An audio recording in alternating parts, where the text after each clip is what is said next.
Hi, I'm Randy Alvarez. You are watching this week's WH Longevity Health News Report. With us, we have Jonny Bowden, best-selling author, 150 Most Effective Ways to Boost Your Energy. Also, the Diet Boot Camp and, five other books? Six. And what was your Seventh first book, on the by way. the way? My very first book, which nobody ever read except my girlfriend and my mother, was Jonny Bowden's Shape Up, the 8-week program to transform your body, your health, and your life. And that actually evolved into the Diet Boot Camp program that's our bestseller on the website. Is this your hottest seller? It is on the website. I listened to that. Thank you. This motivated me. This Thank is you. good. You know, they compare you, they say the Tony Robbins of nutrition, health and nutrition. I'll take it. Do you hear that, by the way? I've heard it, and I'll take it, and I'm a big fan of his, and be very honored to be considered that. Now, we put these tape programs together and audiobooks together to help motivate people. Mm-hmm. We believe everybody needs a coach. How important is that? I think everybody needs a coach. Leontine Price, the opera singer, had a coach. Michael Jordan had a coach. Kobe Bryant's got a coach. People think somehow that a coach is something you need when you're not doing well. I think a coach is something you need all the time. Even the people who are the highest performers in any field have mentors or coaches or people that they bounce things off, and I think that's very important. And now you teach other medical doctors. You teach medical doctors. I teach attend coaches. your lectures. I do, and I also have a program for certified weight loss coaches. So yes, I work with people who deal with the public all the time like that. Now I'm jealous. I have one big jealousy in me, and that's I'm jealous of skinny doctors, or I don't know if jealous is the right word. Resentful of skinny, successful doctors giving weight loss advice. And I said that to you in our little green room over there. I said, but you've never had a weight problem in your life. But I actually have. You really understand us. I actually have had a weight problem, and left to my own devices, I would be sitting on the TV, watching TV, eating bonbons all day. I mean, I definitely... You were fat. When? I was a fat kid growing up. Okay. I was fat into my 30s, fat and flabby, and very unhealthy. And to this day, I fight cravings, and I know what it's like to fight addictive feelings for food. I think we all do. It's a rare person that I've met very few people who don't have some addictive feelings to some foods, whether it be the salty ones or the sugary ones or the fatty ones, but there are some things that almost everybody can point to and say, I can't control that. Okay. Now, this segment, this tape, is designed for the people that Dr. Weiss gets in WH Longevity Center that say, I can't get myself into a gym, I'm not a workout person. They can't get themselves to even do what they know. They're very sophisticated, some of them. They read a lot of the books. They're yo-yoing, they try something, they don't. So how does somebody get back into it on a program? Give us some advice. Where do you start? There's a lot to say about that. The first thing I want to say is that it's very rarely about information alone. If it were about information, nobody would smoke. There's no one who's smoking today because they didn't get the memo that cigarettes cause lung cancer. All right. So we know a lot of information. We know that we should eat a certain way, and we know that we should be active. But compliance, or actually following through with that, is behavioral change, and that's a little bit different than simply knowing something intellectually. So there's a lot of steps to the coaching process. It's what I do in Diet Boot Camp. It's what I teach my weight loss coaches to do. It's what you've been talking about right here. That it's more than just knowing what you should do. So we have to talk about what it is that motivates people to actually put something into action. Okay.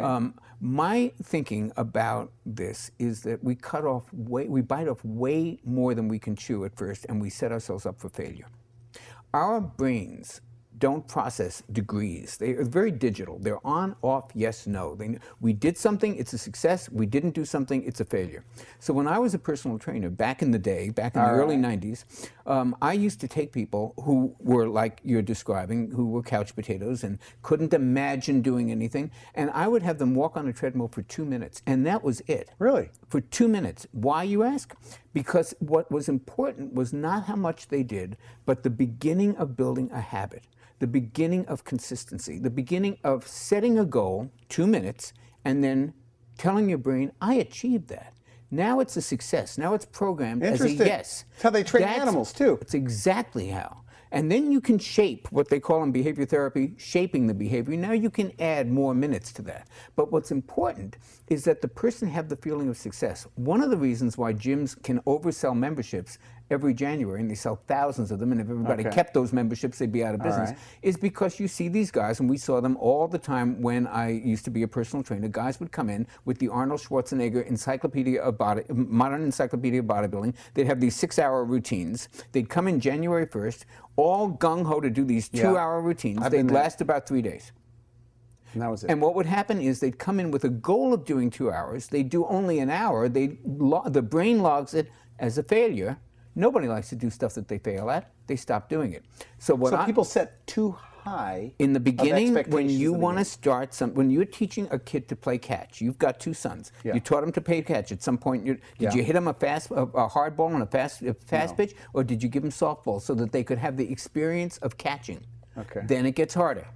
You start with the stuff that they can feel successful about, and you build from there. So if it takes a 2-minute goal, look, if I give somebody a 30-minute goal of exercise and they do 28 minutes, their brain logs that as a failure. But if I give them a 5-minute goal and they do 5 minutes, you log it as a success. Good, now you got 1 success. Let's make it 2, let's make it 3, let's make it 30. There's no finish line. Do you believe, by the way, people should hire personal trainers, people that can't get excited, but... I think it's always a good idea to have As a side note, I think the biggest mistake that personal trainers make, this is one of my, I don't get mad in traffic. I don't let things bother me for the most part. I try not to let externals bother me.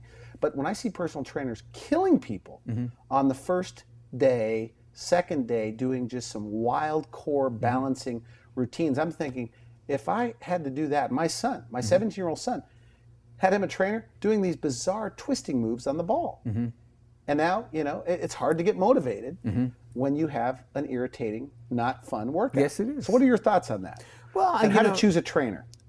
I think it's like how to choose a psychotherapist or how to choose somebody on Match.com to date. It's very personal. It's very much chemistry. It's a combination of like their intelligence, their connection to you, what you intuitively or on a gut level feel is valuable, whether you can spend an hour in the room with them without wanting to run the other way. So there's a lot of things that go into the chemistry of the right relationship. Okay, now that was a sidetrack. I apologize. Okay, so getting started, start with small goals. Absolutely, start with small, manageable goals that are you want to set yourself up for success.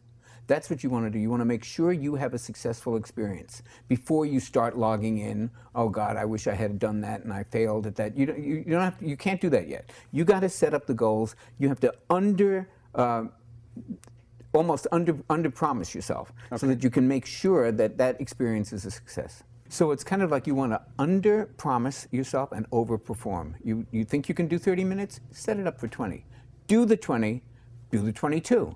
And you come out feeling like, I could do that. It was successful. Next time, up the ante.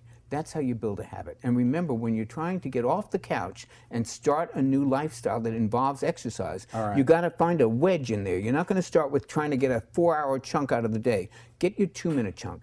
Get the consistency. Build the habit. It's more important that you do something than what you actually do. Now with me, when I get in a rut, we all get in ruts. And I've battled weight my whole life.